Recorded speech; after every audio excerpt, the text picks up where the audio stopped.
Hey, it's Mo Egger. This football season, no matter who you root for, no matter if it's college or pro, you can catch every game at Long Neck Sports Grill. They've got 4K TVs all over the place, and remember, the sound is on for every big game. And if you haven't tried Long Neck's wings, what are you waiting for? There's tons of other great stuff on the menu, and no place in Northern Kentucky has a better beer selection. Locations in Wilder, Richwood, and Hebron. Long Neck Sports Grill. Stay long. Come often. We do this on Wednesdays. We talk with one of the experts from OrthoCincy's Orthopedics and Sports Medicine. The awesome thing about OrthoCincy's is they've got specialists and locations and services all over the tri-state. This includes walk-in orthopedic urgent care at 5 different locations with extended evening and weekend hours in Edgewood and Anderson. You can learn more at OrthoCincy.com. That's OrthoCincy.com. Dr. Angel Velazquez from OrthoCincy is with us. Let's start by talking about Orlando Brown, who we have been talking about now for a while. So nearly 2 months ago, he suffers an injury against the Browns. We heard it was a calf strain or tennis leg, aggravates it against the Eagles. And then the injury is listed as a knee injury. He scratched right before the game against the Chargers, which means he missed 3 games. And now he has been listed with a fibula injury. He played every snap week 13, and then he didn't practice and he didn't play on Monday night. So I guess we have to ask you to run through the range of possibilities we're dealing with when talking about a fibula injury. Well, I can tell why you're saying that you're talking about him every week, because it's been actually 7 weeks. We talk about from, October 20th, 7 week until the 14th. So this is a long time, with this injury. If you look back, when somebody's talking to me about a calf strain or tennis leg, what that means is, number one, that there's an injury that believed to be in the calf muscle, where the calf muscle and the Achilles tendon get together.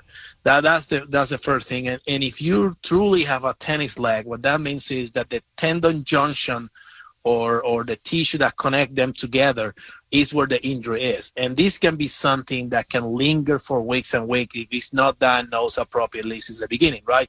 So, first thing is you got a tennis leg. I assume that with the length of this injury, you already have an MRI, you already have x-rays. And if it's truly a tennis leg, that can take most of the time around 6 weeks. But if you're trying to come in and out, coming, practicing, then resting, then trying to play, that can linger through the whole season. My patients first, if there's a significant swelling there, we drain it. And then we sometimes do even PRP that can cut down 25% the healing process. So that is if tennis leg is the appropriate diagnosis. Now, fibular injury, that's a lot of different things to answer your questions. You could have a stress fracture of the fibula. You could have a fracture from for somebody landing on his leg. So it's really hard to tell you when we don't have the definitive diagnosis. But any of those diagnoses could be lingering if you're trying to come back without the appropriate treatment right away. So we're talking about the possibility of maybe the fibula injury being caused by him compensating for the original knee injury? Well, depending what it is, right? If it's the muscles surrounding the fibula, there's 2 different muscles right there that turn into tendons that runs that you're trying to compensate. You walk different and you can stress it more. Or even, stress now the fibula and trying, and getting a little bit of a bump bruise or, a fracture through it. When I hear the word fibular injury, I'm thinking that is the bone what is the problem. And the bone could have a fracture that wasn't shown on an x-ray before, and now we see it. Or the bone could be just a stress or a bone bruise or a contusion or something like that. All right, I want to ask you about Logan Wilson. So Bengals linebacker didn't play last week, and we're not exactly sure with the specifics of his knee injury, but it's being reported that he had a, quote, surgical cleanup. What might that involve? Well, when you have obviously a knee injury, that there's not an acute injury, so it's something that may be lingering for a little bit, doesn't bother him too much, and then suddenly his knee probably swelling, he's maybe feeling some locking or some something getting on the way of the knee. So you get an MRI and you look at it, and the cleanup a lot of the time is from debris, a little bit of cartilage damage into the joint. Sometimes what we call a little bit of loose body, so piece of cartilage floating around that get on the way, and you go there and clean it out, getting out and rehab it. You could have a small meniscus tear that is on an area that is not going to cause that much trouble, or it doesn't need to be repaired, and you clean it up and you're back. If you remember, I always mention baseball, right? When I give you an example, remember Jerry Bruce when he has his knee injury? He got a meniscus injury. He was back in 6 weeks, but he hit 18 homers in the first half of the season, or 16. And see, he finished with 18 at the end. So he didn't hit that many homers after coming from the surgery because, the recovery, he came back and he may not have the power to get the ball far. So same thing with this. He can come back and not be 100%. So maybe that's why they decide kind of, take him out for the season, because he's not going to have enough time to get strong enough to play on the National Football League. So every player is different. Every situation is different. The Bengals are 5-8. Obviously, they're mathematically still alive. But are we talking about something here that if the team's record were better and they were a likely playoff team, that maybe they would do something beyond have him rule him out for the season? Absolutely. I think that when you look, first you need to take care of the player. You need to be sure that the injury that he has is safe for him to come back or not. And then even if he's safe, how much time he needs to be able to be back, and is worth or not rushing him through it, right? So when you look at it, you look at the record, you say, you know what? Maybe it's not the safe for him to try to push him and bring him back. The other thing is the true nature of the injury. What exactly it is? If that injury maybe sounds simple for us with a surgical cleanup,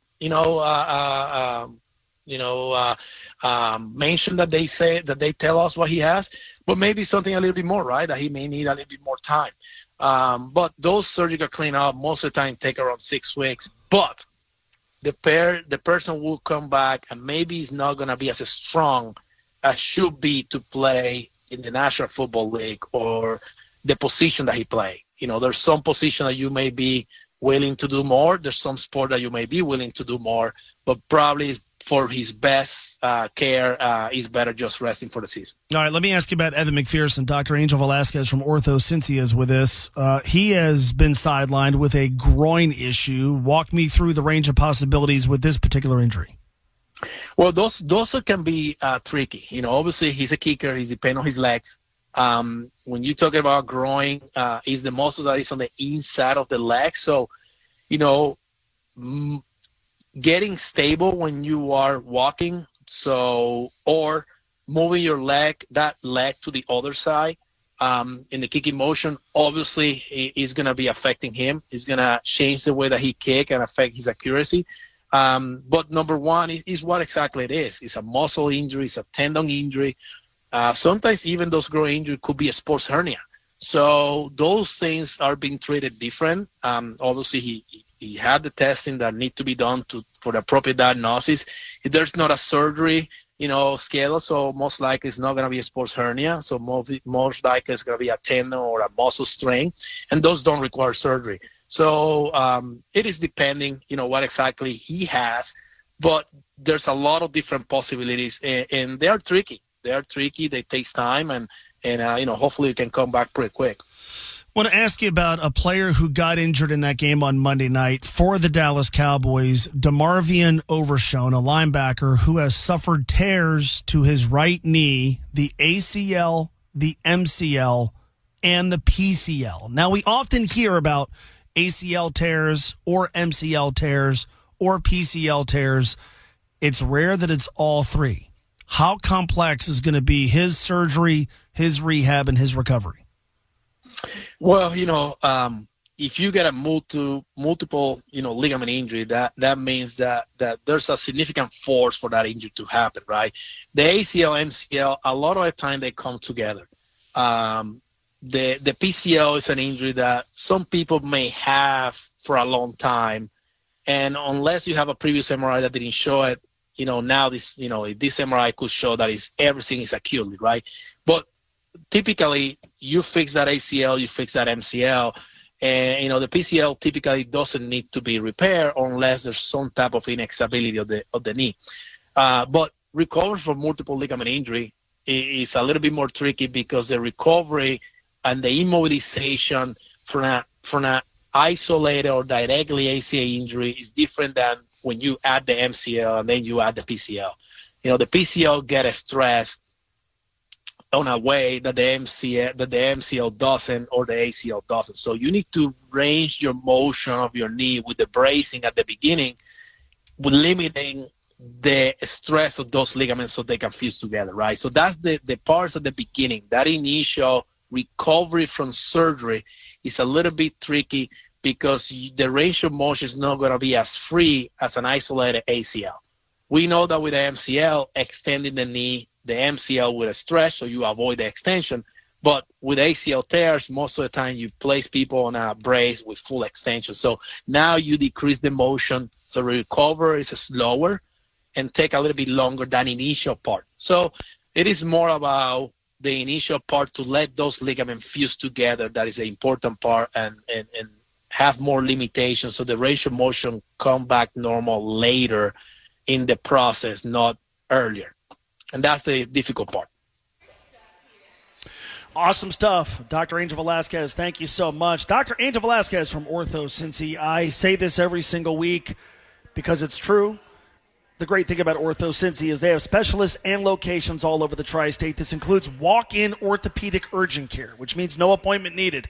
Weekdays 9 to 9, 9A to 9P. Saturdays 9A to 1P. Both Edgewood and Anderson. It's easy because you never need an appointment, and it's definitely cheaper than going to an ER whenever you have an urgent orthopedic injury. Go to OrthoCincy.com. That's OrthoCincy.com. Hey, it's Mo Egger. Whether it's pro football or college football, and no matter who you root for, there's no better place to post up for the game than Long Neck Sports Grill. 3 locations in Northern Kentucky: Wilder, Hebron, and Richwood. Each Long Necks has 4K TVs all over the place, and the sound is on for all the big games.